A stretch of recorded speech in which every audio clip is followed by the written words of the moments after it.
নবীজি যারা আপনাকে বলে আপনি নির্বংশ,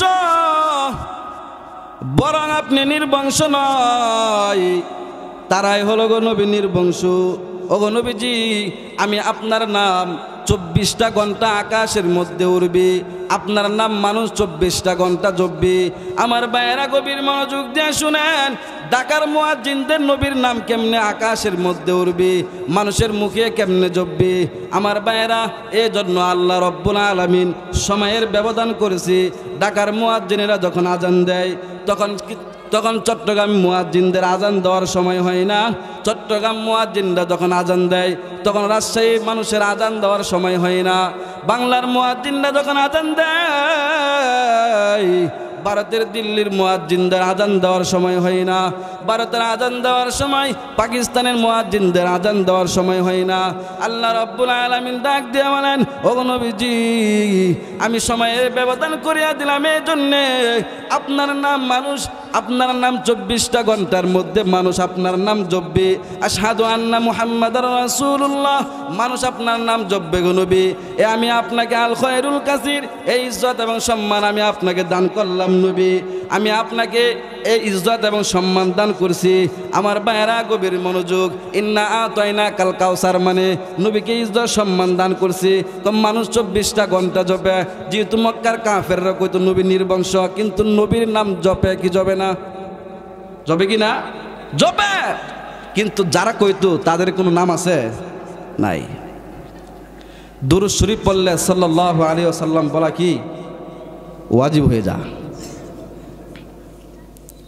এই জন্য আল্লাহ রাব্বুল আলামিন ডাক দিয়ে বলেন, ওগো নবীজি, আমি আপনাকে 6টা গুণ দিলাম, যে 6টা গুণের মাধ্যমে আমি আপনাকে সমস্ত নবীদের চাইতে ইজ্জত সম্মান আমি বাড়াইয়া দিলাম। সুবহানাল্লাহ বলেন। আর একটু জোরে কর, সামনে আগে আসেন। আমাদের একটু আওয়াজ দিলে তো অনেক মানুষ কই বোঝে না মানুষ আছে। সামনে আগে আসেন, একটু সামনে আগায় বসেন। এরকম ভাবে বসলে কোনো সুন্দর জানা। আল্লাহ রাব্বুল আলামিন ডাক দিয়ে বলেন, ও নবীজি, আমি আপনাকে 6টা গুণ দিয়েছি। এই 6টা গুণ আমি আর কোনো নবীদেরকে দেই নাই। 1 নাম্বার গুণ হলো আমি আপনাকে নুসিরতু বিররূপ, আমি আপনার এমনকি আমি আপনার চেহারার মধ্যে এমন একটা রূপ দান করলাম। আল্লাহ রাব্বুল আলামিন নবীকে এমন একটা চেহারা দান করছে, কোনো মুমিন মানুষ যখন দেখতো তখন ওই মুমিনের মধ্যে অনেক মুমিনের দিলের মধ্যে প্রশান্তি আসতো, মুমিনের দিলের মধ্যে শান্তি লাগতো। আম্মা জান আয়েশা রাদিয়াল্লাহু আনহা ডাক দিয়া বলেন, আল্লাহর নবীকে যখন কোনো কাফেররা দেখতো, ওই কাফেরের ভিতরে 1 মাস বরা পর্যন্ত কলিজা চিপতো। সুবহানাল্লাহ বলবেন না? 1 মাস বরা কলজি চিপতো। আল্লাহ রাব্বুল আলামিন ডাক দিয়ে বলেন, ও নবীজি,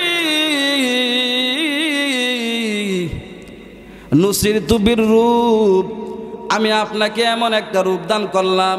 6টা গুণ থেকে 1 নাম্বার হলো রূপ।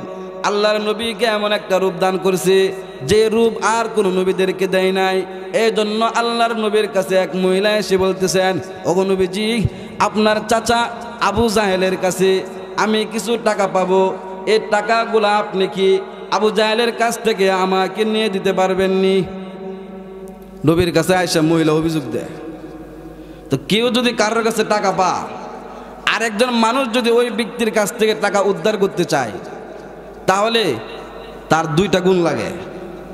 একটা হইল সে হয়তো এলাকার মাতাব্বর বা ক্ষমতাশীল, 2 নাম্বার হইল না হয় ওই ব্যক্তির সাথে ভালো সম্পর্ক। এলাকার মাতাব্বর হলে চেয়ারম্যান হইলে ভাই ওই ব্যক্তির টাকাটা দিয়ে দাও, তখন কিন্তু বাদ দেওয়া লাগে দেয়। আর যদি সম্পর্ক ভালো থাকে, ভাই সে গরিব মানুষ, টাকাটা দিয়ে দাও। নবী এবং আবু জাহেলের মাঝে সম্পর্ক ছিল কাঁঠালালি আর আগুন। আগুনে যখন কাঁঠালালি জাল দিবেন তখন দেখবেন খালি ফাল ফারবো। নবী এবং আবু জাহেলের সাথে কোনো সম্পর্ক ভালো ছিল না। যেই মাত্র আল্লাহর নবীর কাছে এসে বলতেছেন, ইয়া রাসূলুল্লাহ, আপনার চাচার কাছে আমি কিছু টাকা পাবো, অনেক দিন হয়ে গেছে টাকাগুলো দেয় না, আপনি টাকাগুলো যদি একটু আদায় করে দিতেন। আল্লাহ রাসূল কয়, মহিলা সত্যি বলতেছো নাকি? জি, তাহলে চলো। আবু জাহেলের বাড়িতে গিয়া এরকম ভাবে টুকা দিছে, চাচা বাড়িতে আছেন? ককে আমি আপনাদের সম্মুখে কুরআনুল কারীম থেকে সূরাতুল কাউসার আমি তেলাওয়াত করেছি। আল্লাহ যদি আমাকে তৌফিক দান করেন, এই সূরাকে উদ্দেশ্য করে কিছু আলোচনা করব। আমার তৌফিক ইল্লা বিল্লাহ। আমার আলোচনার পূর্বে অত্র এলাকার মুসল্লিদের কাছে দৃষ্টি আকর্ষণ করে বলতেছি, যারা এখনো বাড়িতে আছেন, দোকানপাটে রাস্তাঘাটে বসে গল্প গুজব করতেছেন, আমরা সকলে প্যান্ডেলে চলে আসি। এমনও হতে পারে আজকের মাহফিল জীবনের শেষ মাহফিল। সকালবেলা আমার নাম মাইকে এলান হতে পারে, আপনার নাম মাইকে এলান হতে পারে। এই জন্য এই মজলিস থেকে যদি কেউ কোনো কিছু শিখে নিতে পারে, আর ওই জিনিসটা যদি শিখতে শিখতে সে বাড়ি যায়, ওই মানুষটার আমলনামার মধ্যে যত সগীরা গুনাহ আছে আল্লাহ মাফ করে দিবে। এই জন্য এক লোক ওয়াজে গিয়েছিল। ওয়াজে যাওয়ার পরে 1-1.5 ঘন্টা আলোচনা শুনছে, কিন্তু তার শুরু থেকে শেষ পর্যন্ত কোনো কিছু স্মরণ নাই। শুধু একটা কথাই স্মরণ আছে, মাটি দ্বারা তায়াম্মুম করা জায়েজ, কিন্তু ছাই দ্বারা তায়াম্মুম করা জায়েজ নয়। এই মাসআলাটা শিখতে শিখতে সে বাড়িতে গেছে। আল্লাহ পাকের রব্বুল আলামিনের কি অশেষ রহমত, এই মাসআলাটা তার জবানে উচ্চারিত হতে হতে সে বাড়ি যায়। বাড়িতে গিয়েই সে দুনিয়া থেকে চিরতরের জন্য বিদায় নিয়ে যায়। আল্লাহ রব্বুল আলামিন এই মাসআলাটা শিক্ষা করার কারণে তার কবরে আযাব মাফ করে আল্লাহ জান্নাতের বাসিন্দা বানায় দিয়েছে। এই জন্যেই আজকের দিনটা হলো মূল্যবান দিন। আগামী বছর মাহফিল হয় কি হয় না, এরকম মজমা কায়েম হয় কি হয় না কেউ জানি না। আমরা সকলে প্যান্ডেলের ভিতরে চলে আসি। আমি আপনাদের সম্মুখে যে সূরা আমি তেলাওয়াত করেছি, আল্লাহ রাব্বুল আলামিন এই সূরাটা কেন নাজিল করছে তার একটা কারণ, উদ্দেশ্য, রহস্য আছে। এই সূরাটা নাজিল হওয়ার কারণ হইল আল্লাহর নবী রাহমাতুল লিল আলামিনের দুনিয়াতে কোনো ছেলে সন্তান ছিল না। আল্লাহ যাই 4টা ছেলে দিয়েছিল, এই 4টা ছেলে আবার দুনিয়া থেকে নিয়ে আনিছে। তো মুহাম্মদের ছেলে দুনিয়া থেকে নিয়ে নিছে এরা বালেগ হওয়ার পূর্বে।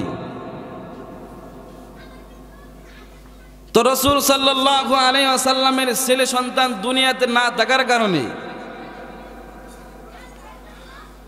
মক্কার কাফেররা, বিশেষ করে আস ইবনে ওয়াইল, উনি নবীকে নিয়ে ব্যঙ্গ করতেন।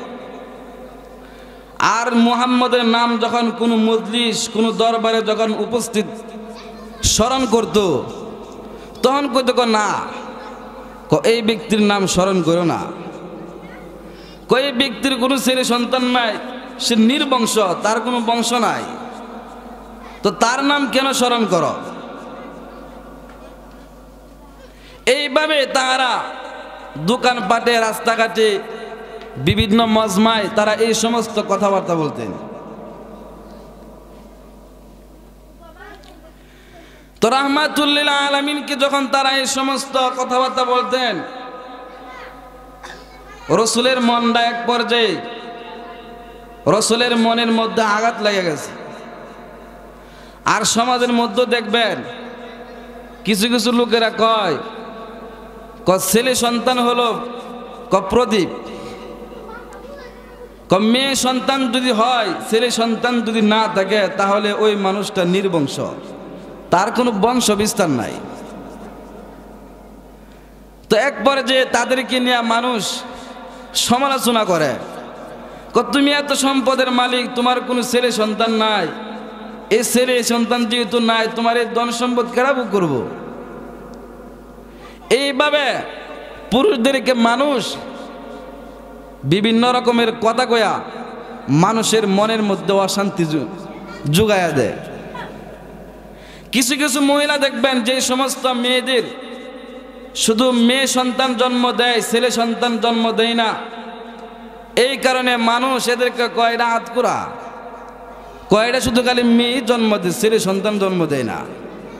এদেরকে সমাজের মহিলারা বিভিন্ন রকমের কথাবার্তা বললা এদের মনের মধ্যে কষ্ট দেয়। অথচ মেয়েদের কি ফজিলত এটা বোকারা জানে না। আল্লাহর নবী রাহমাতুল্লিল আলামিন বলেন, কোন মানুষের যদি সর্বপ্রথম কন্যা সন্তান জন্ম হয় তখন ওই ঘরের মধ্যে আল্লাহ রব্বুল আলামিনের খাস রহমত নাজিল হয়। সুবহানাল্লাহ। আর এক হাদিস শরীফের মধ্যে আসছে, কোন মানুষের যদি 3টা কন্যা সন্তান থাকে আর এই 3টা কন্যা সন্তানকে সে যদি দ্বীনি শিক্ষায় শিক্ষিত বানায়া আল্লাহওয়ালা দিনদার ছেলের হাতে উঠায় দিতে পারে, ওই মানুষটা ওই 3 মেয়ের বাবা জান্নাতে যাওয়া লাভ করবে। সুবহানাল্লাহ। ইসলাম আল্লাহ রাব্বুল আলামিন মেয়েদেরকে যে ইজ্জত এবং সম্মান দিয়েছেন, কোন তন্ত্রমন্ত্র কোন জাতি নারীদেরকে এই ইজ্জত এবং সম্মান দিতে পারে না। নারীদের ইজ্জতের জন্য আল্লাহ রাব্বুল আলামিন পর্দার আইন জারি করে দিয়েছে। যে নারী ঘরের পর্দার ভিতরে থাকে ওই নারীর ইজ্জত সম্মান আল্লাহ রাব্বুল আলামিন বাড়ায় দেয়। কারণ পুরুষদেরকে এই কথা আল্লাহ বলে নাই তোমরা 24 ঘন্টা ঘরের ভিতরে থাকো, কিন্তু নারীদের ইজ্জতের জন্য সম্মানের জন্য আল্লাহ রাব্বুল আলামিন এদেরকে পর্দার সহিত চলার জন্য বলছে। পর্দা নারীদের ইজ্জত সম্মান বাড়ায়, এই জন্য আল্লাহ নারীদের জন্য পর্দার বিধান জারি করে দিয়েছে। গত কয়েক বছর আগে একটা পত্রিকার মধ্যে একটা নিউজ দেখলাম, একজন প্রবাসী তার স্ত্রীর ঘরে 2টা কন্যা সন্তান হওয়ার পরে সে বিদেশ থেকে বউরে তালাকনামা দিয়ে দিছে। তো তারে জিগাইলো যে তুমি বউরে তালাক দিলা কেন? তার ঘরতে 2টা কন্যা সন্তান হয়েছে, ছেলে সন্তান জন্ম দেয় না কেন? এই সে যেহেতু ছেলে সন্তান জন্ম দেয় না, 2টা কন্যা সন্তান দিছে, এই জন্য আমি এই বউ লাগবো না, আমি এই বউ ছেড়ে দিয়ে আবার নতুন করে বিয়ে করব। অথচ আল্লাহ রাব্বুল আলামিন নিজে কোরআনুল কারীমের মধ্যে ইরশাদ করেন, আমি আল্লাহ যাকে চাই তাকে ছেলে সন্তান দেই, আমি আল্লাহ যাকে চাই তাকে কন্যা সন্তান দেই। আল্লাহ রাব্বুল আলামিন কোরআনের মধ্যে বলেন, ইয়াহাবু লিমান ইয়াশাউ ইনাসা ওয়া ইয়াহাবু লিমান ইয়াশাউ যুকুর।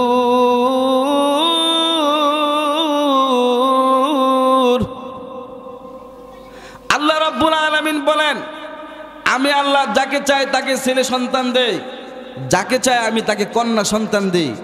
দুনিয়ার কোনো মানুষের ক্ষমতা নাই সে মেয়ে সন্তান জন্ম দেওয়া, কোনো মানুষের ক্ষমতা নাই ছেলে সন্তান জন্ম দেওয়া। আল্লাহ কয় একমাত্র আমি রবের পক্ষে সম্ভব।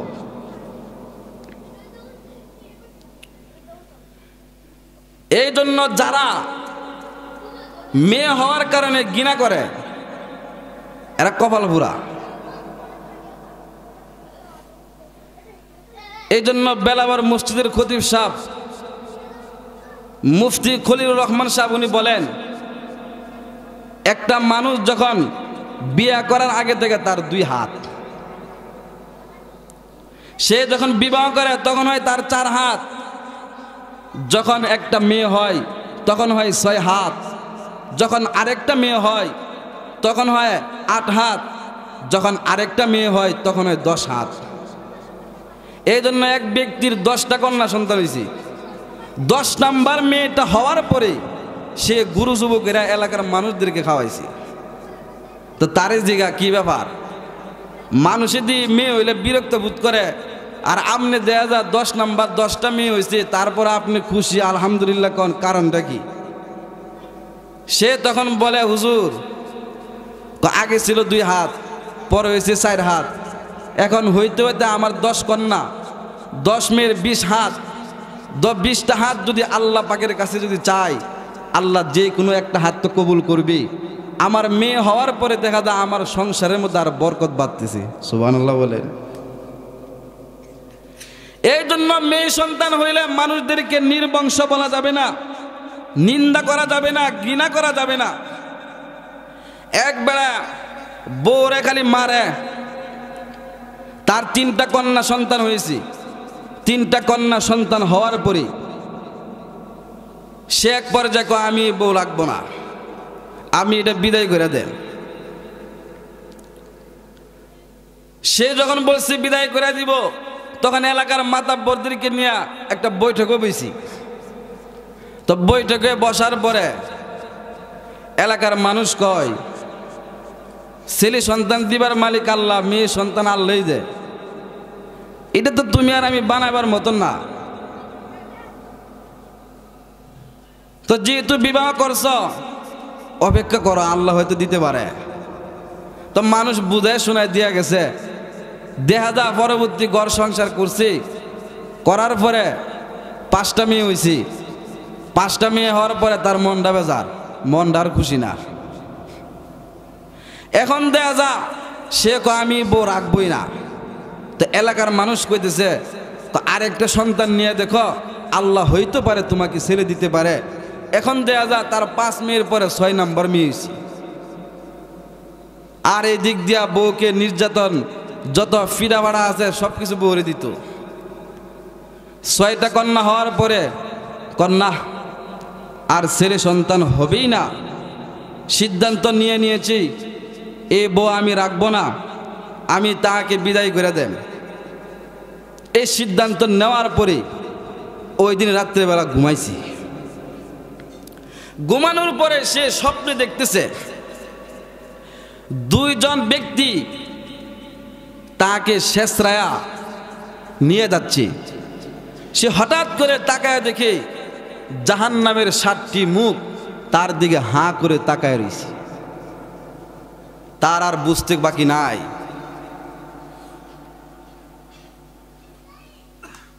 তো যখন জাহান্নামের 7টি দরজা তার দিকে তাকায় রয়েছে, সে তখন ঘুম থেকে হঠাৎ করে জাগ্রত হয়ে গেছে। জাগ্রত হইয়া বউয়ের পা ধরে ফেলছে। যেই মাত্র বউয়ের পায়ে ধরছে, বউ কয়, কি ব্যাপার আপনি পায়ে ধরে আমার কাছে ক্ষমা চাইতেছেন, সমস্যাটা কি আপনি একটু বলেন। সে কয় না, আমি তোমার সাথে অন্যায় করছি, আমার মাফ করে দাও।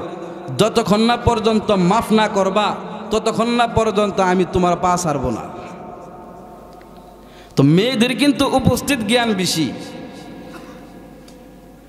উপস্থিত জ্ঞান এদের বেশি, যার কারণে এরা বিভিন্ন ফিতনা সমাজের মধ্যে ছড়া। এদের ফিতনাটা কেমন? এক বুজুর্গ কয়, মেয়েদের ফিতনা এটা আমার বুঝায় না। এক মেয়েটা কয়, কি হুজুর আপনি বুঝায় না? আপনারা বুঝাই। এমনি মসজিদের সামনে ছিল এক পুকুর, ওই পুকুরের মধ্যে গিয়ে জাপ দিয়ে পড়ছি, আর পরে চিল্লা মাল্লা শুরু করছি, কে আছো আমাকে বাঁচাও। সমাজের লোকেরা লাড়ি বান্ধা লয়ে আইছি। আয়া দেখে ওই মহিলা পানি থেকে ওইটা তার পুরা শরীর ভিজা হুজুরের সামনে এসে দাঁড়ায় রয়েছি। সমাজের লোকেরা কয়, কি হয়েছে? এমনি মহিলা কয়, হুজুর।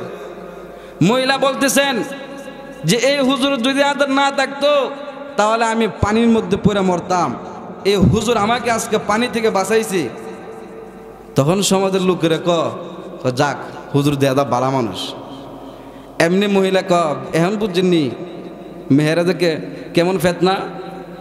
যদি এই কথা কইতো যে হুজুর আমাকে আমার ইজ্জতের উপর আঘাত করতেছিল, আমার ইজ্জত রক্ষা করতে গিয়ে আমি পানির মধ্যে জাপ দিয়ে পড়ছি, তখন হুজুরের 12টা বাজালি না, ঠিক না? 12টা বাজাইতো। এই জন্য মেয়েদের উপস্থিত জ্ঞান বেশি। তো মেয়ে বলেন, যতক্ষণ না পর্যন্ত না কইবেন ততক্ষণ না পর্যন্ত আমি মাফ করতাম না, সমস্যা রেখে তো কখনই লাগবে। এমনি স্বামী ডাক দিয়া বলেন, স্ত্রী আজকে আমি এমন একটা জিনিস দেখছি, আমার বুঝে এসে গেছে, আমি তোমাকে এতদিন যাবৎ কেন ছেলে সন্তান হয় না, আমি তোমার উপর জুলুম নির্যাতন করেছি, তোমাকে আমি প্রহার করেছি, তুমি আমাকে মাফ করে দাও। স্ত্রী কয়, না, তোমার বলতে হবে। স্বামী ডাক দিয়া বলেন, স্ত্রী আমার, আমি যখন ঘুমাইলাম ঘুমের ঘরে আমি স্বপ্নে দেখি আমাকে দুইজন ফেরেশতারা আমাকে দুনিয়া জাহান্নামের দিকে নিয়ে যাচ্ছে। জাহান্নামের 7টি মুখ আমার দিকে এরকম ভাবে হা করে তাকায় রয়েছে।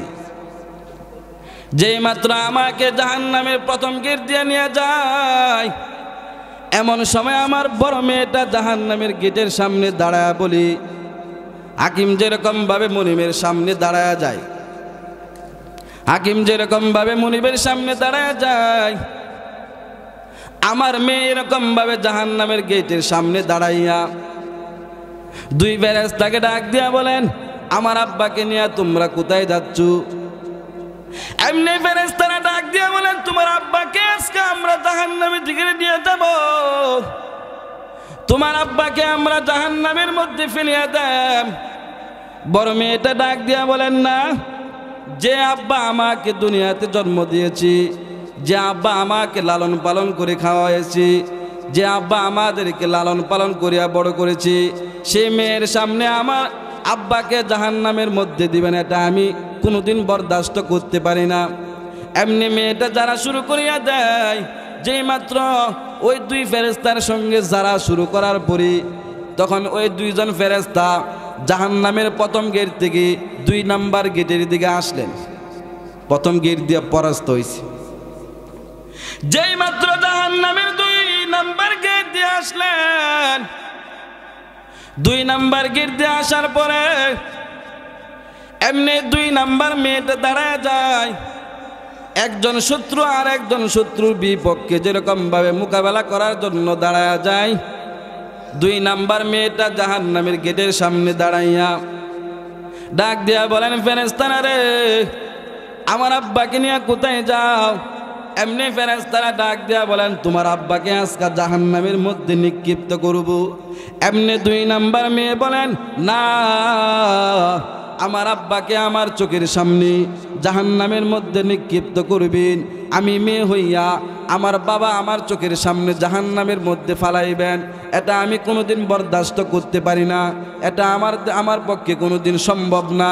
আমি আজকে 2 নাম্বার গেটের মধ্যে দাঁড়াইলাম, না, আমার আব্বাকে এই গেট দিয়ে আমি জাহান্নামের মধ্যে দিব না।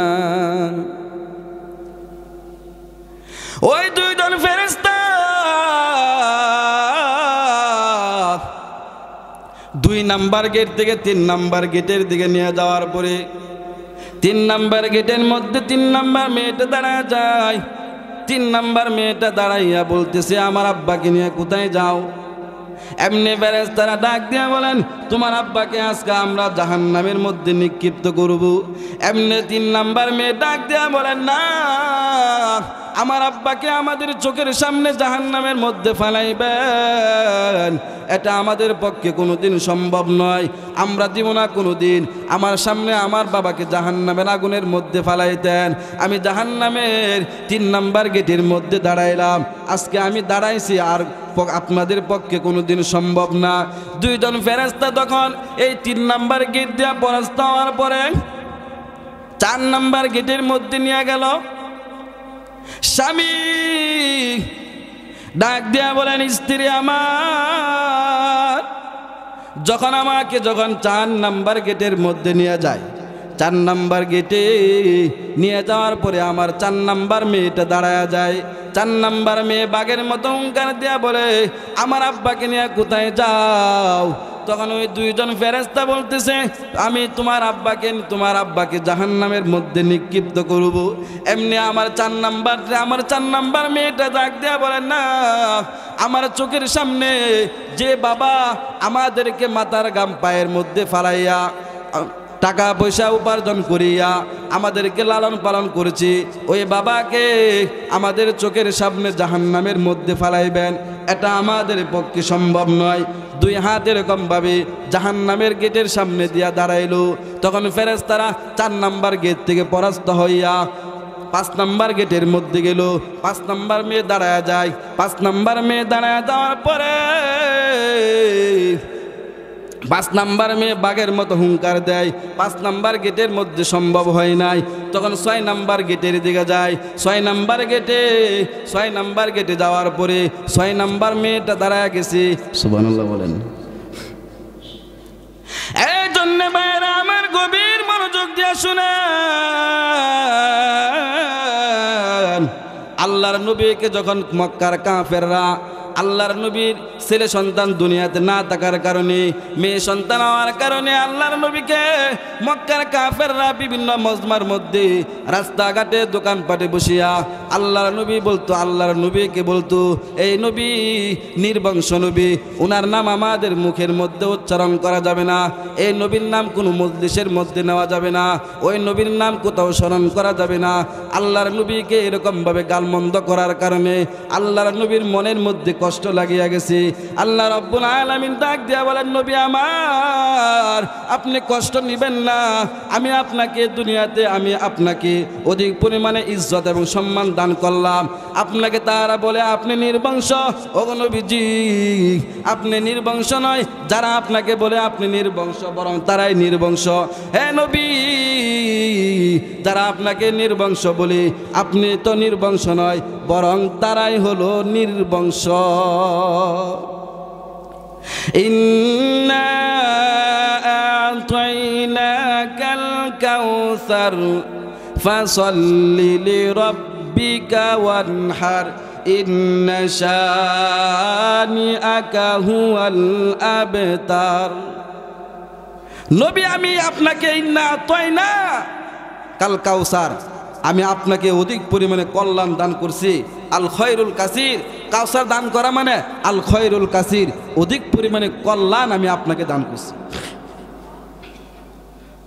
কেমনে নবীকে ইজ্জত সম্মান কেমনে দান করলেন? আমরা আজানের মধ্যে নবীর নাম আমরা জপি কি না? আশহাদু আন্না মুহাম্মাদুর রাসূলুল্লাহ। নবী যারা আপনাকে বলে আপনি নির্বংশ, বরং আপনি নির্বংশ নয়, ইন্না শানিআকা হুয়াল আবতার, যারা বলে তারাই নির্বংশ। আল্লাহ রাব্বুল আলামিন ডাক দিয়ে বলেন, ওগো নবীজি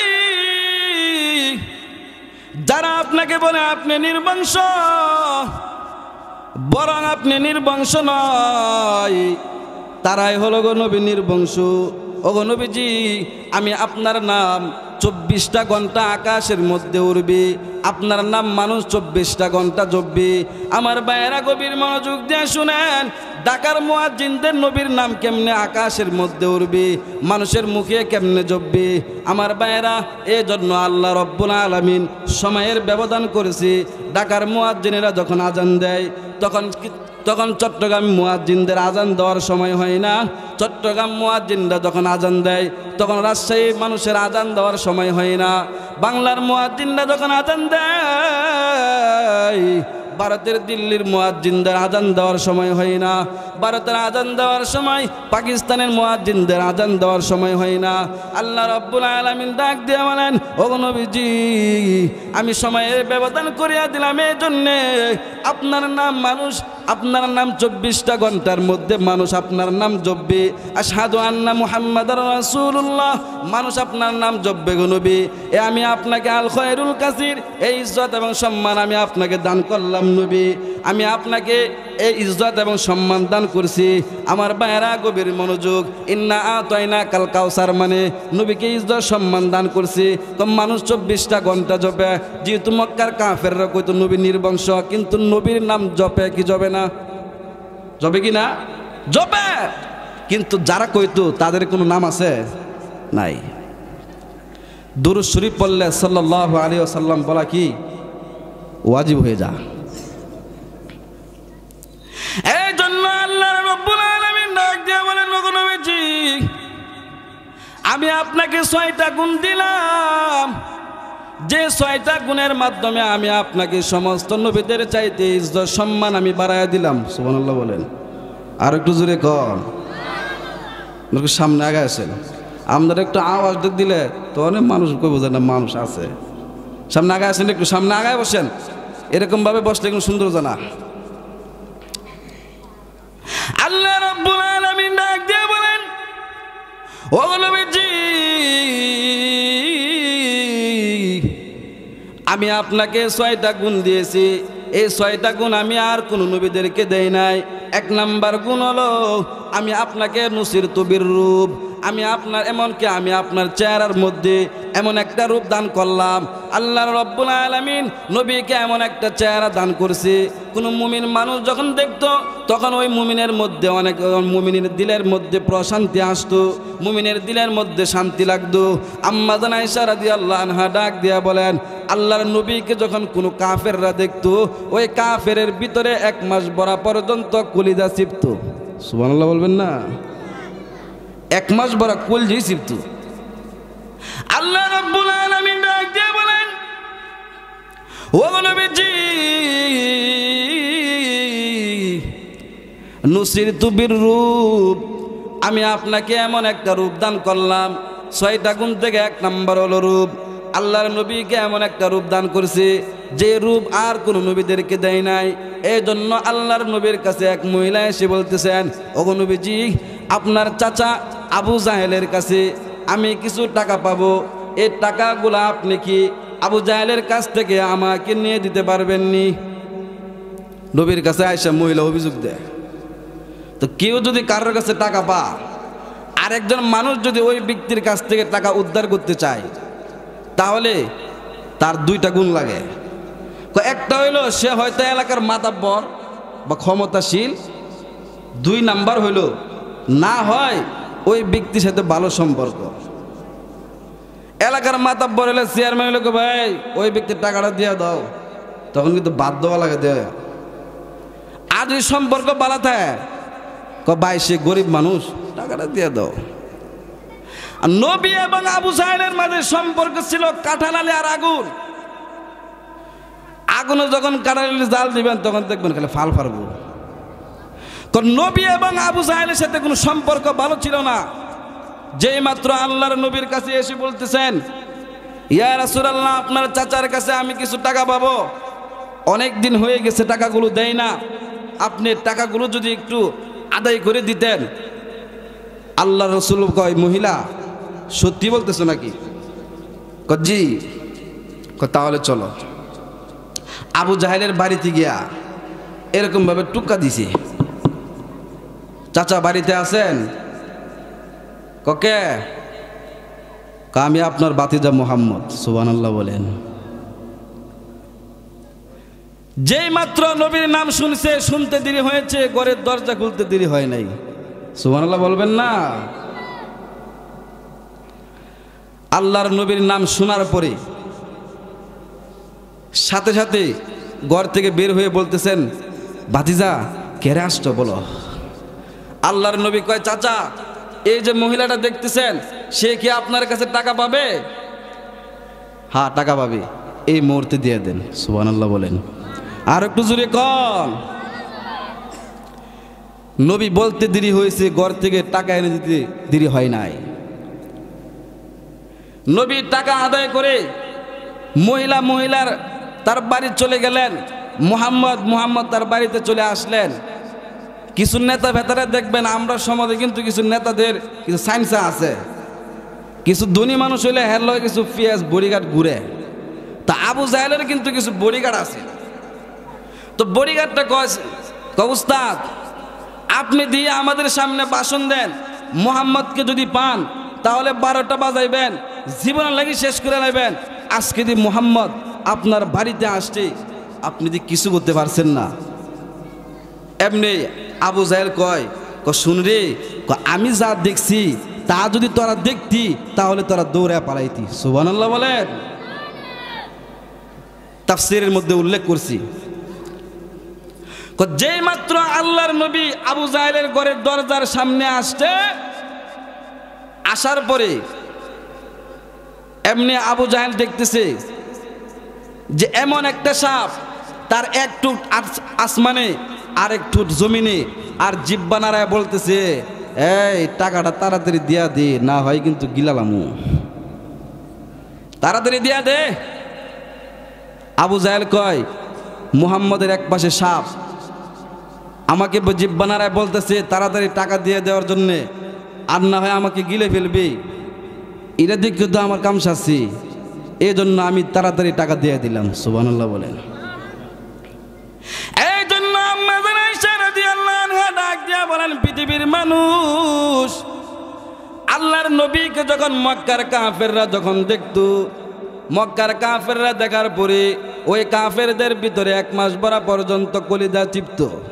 আমার ভাইয়েরা গভীর মনোযোগ দিয়া শুনেন, আল্লাহর নবীর সঙ্গে আবু জাহেলের কোনো সম্পর্ক ভালো ছিল না, কিন্তু আল্লাহর নবীর চেহারার মধ্যে এমন একটা রূপ দেখছে, যে রূপ দেখার পরে আবু জাহেলের ভিতরে কম্পন সৃষ্টি হয়ে যায়।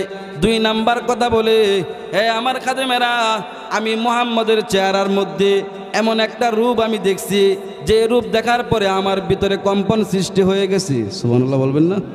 আর একটু জোরে কর। খাদেমেরা, আমি এমন একটা রূপ দেখলাম, যে রূপ দেখার পরে আমার ভিতরে এমন একটা কম্পন সৃষ্টি হয়ে গেছি, আমার এখনো পর্যন্ত কলিজা চিপতেছে রে। এই জন্য আমি তাড়াতাড়ি টাকা দিয়ে দিলাম।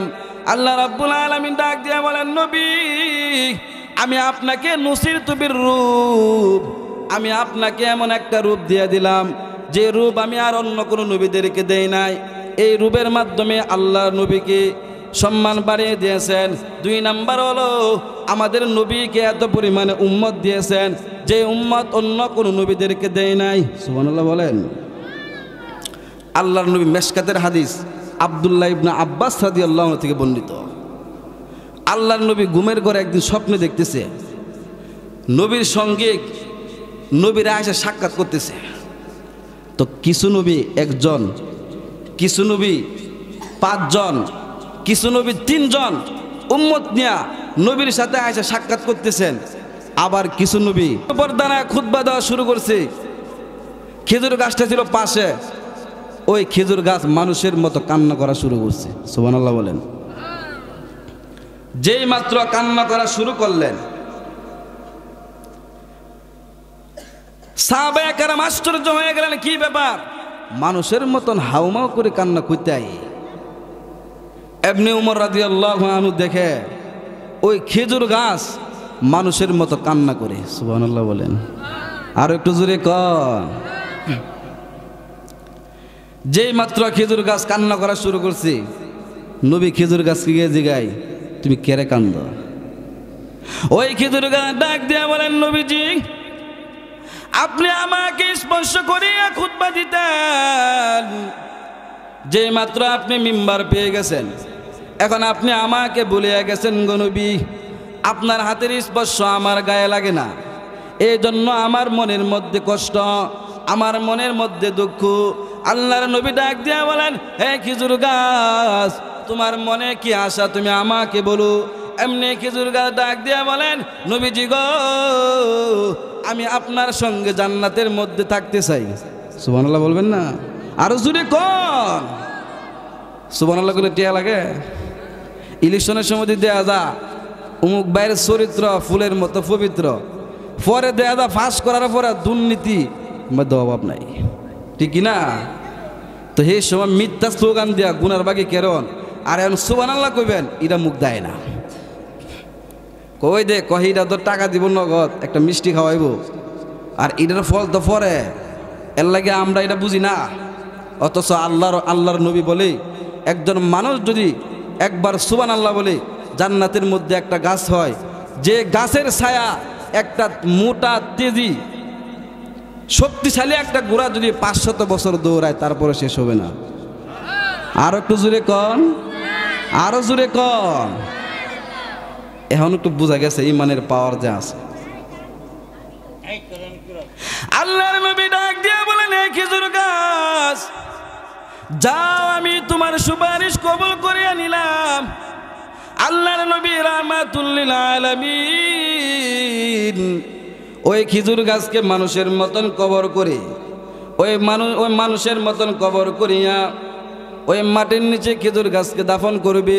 কাল কিয়ামতের কঠিন ময়দানে আমাদের নবীর সঙ্গে জান্নাতের মধ্যে এই খেজুর গাছ উঠবে। এই হলো আমাদের নবীর মুজেজা। আমাদের নবীর মুজেজা সমস্ত নবীদের সাথে যদি আমাদের নবীর মুজেজা যদি এক পাল্লায় রাখা হয়, সমস্ত নবীদের মুজেজা যদি আরেক পাল্লায় দেওয়া হয়, আমাদের নবীর মুজেজার পাল্লায় বাড়ি হয়ে যাবে। সুবহানাল্লাহ বলেন। 4 নাম্বার হলো আল্লাহর নবী বলেন, আমাকে আল্লাহ এমন একটা গুণ দিছে যে গুণ অন্য কোন নবীদেরকে দেওয়া হয় নাই। 5 নাম্বার গুণ কি? যখন কাফেরদের সঙ্গে যখন যুদ্ধের মধ্যে লিপ্ত হয়ে যায়, শরীয়তভাবে কিন্তু কাফেররা যদি পরাজয় হয়ে যদি এরা মাল সামানা যদি যুদ্ধের ময়দানে ফেলিয়া রাখি, তখন ওই সমস্ত মাল সামানা আইনা বুক করা জায়েজ কি? জায়েজ। এই গুণটা আমাদের নবীকে দিছে।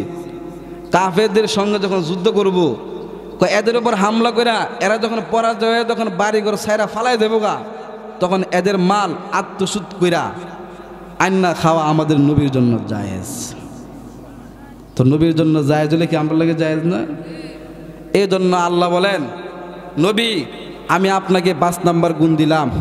5 নাম্বার গুণ হলো যুদ্ধের ময়দানে যে মাল, এই মাল আমি আপনার জন্য হালাল করে দিলাম। সুবহানাল্লাহ বলেন, আরো জোরে কন। 6 নাম্বার হলো আমাদের নবীর জন্য সমস্ত মাটিকে পবিত্র বানায় দিছে। আসতে কইবে, আর একটু জোরে কন। আমাদের নবীর জন্য মাটিকে পবিত্র বানায় দিছে, যেখানে ইচ্ছা এখানে নামাজ পড়তে পারবেন। বন্ধে হোক, রাস্তায় হোক, বাড়িতে হোক, যেখানে ইচ্ছা সেখানে নামাজ পড়তে পারবেন। এই 6টা গুণের মাধ্যমে আমাদের নবীকে আল্লাহ রাব্বুল আলামিন সমস্ত নবীদের চাইতে আল্লাহ অধিক পরিমাণে ইজ্জত এবং সম্মানের অধিকারী বানাইছেন। এই জন্য আমাদের নবী হলো কি সব কিছুর জন্য রহমত। আমাদের নবী সব কিছুর চাইতে রহমত। আল্লাহ রাব্বুল আলামিন বলেন, ওয়া মা আরসালনাকা ইল্লা রাহমাতাল লিল আলামিন।